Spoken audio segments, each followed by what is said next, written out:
warahmatullahi wabarakatuh. Jumpa lagi bersama saya Salsi Purnama Rizky. Tepatnya pada malam Minggu malam ini kita akan berbincang-bincang masalah bulan suci Ramadan, di mana pada bulan suci Ramadan ini ada banyak sekali pahala-pahala sehingga sebenarnya kecil tapi sangat besar manfaatnya.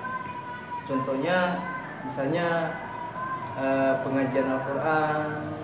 Dalam pengajian Al-Quran ini satu huruf itu dihitung 10 poin kalau misalnya ini. Tapi kalau dalam Islam itu adalah pahala.